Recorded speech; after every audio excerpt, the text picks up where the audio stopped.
وإذ قلنا للملائكة اسجدوا لآدم فسجدوا إلا إبليس قال أسجد لمن خلقت طينا قال أرأيتك هذا الذي كرمت علي لئن أخرتني إلى يوم القيامة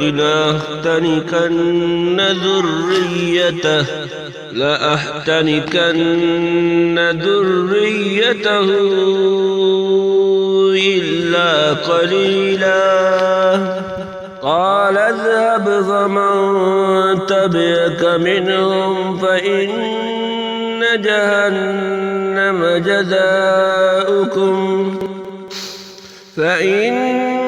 جهنم جزاؤكم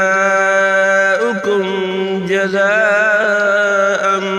موفورا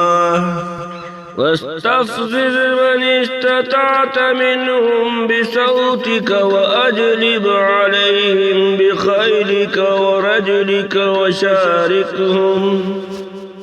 فشاركهم في الأموال والأولاد وعدهم وما يعدهم الشيطان إلا غرورا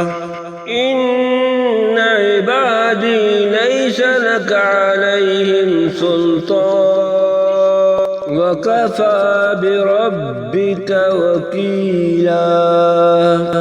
ربكم الذي يزجي لكم الفلك في البحر لتبتغوا من فضله إنه كان بكم رحيما وإذا مسكم الضر في البحر ضل من تدعون إلا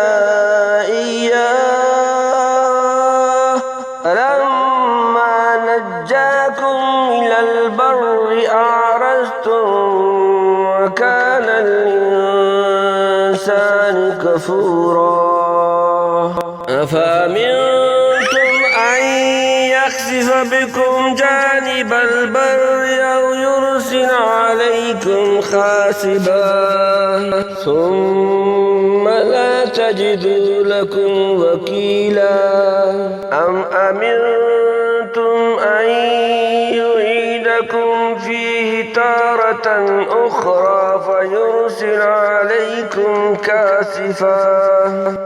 فيرسل عليكم قاصفا من الريح ويغرقكم بما كفرتم ثم لا تجدوا لكم علينا به تبيعا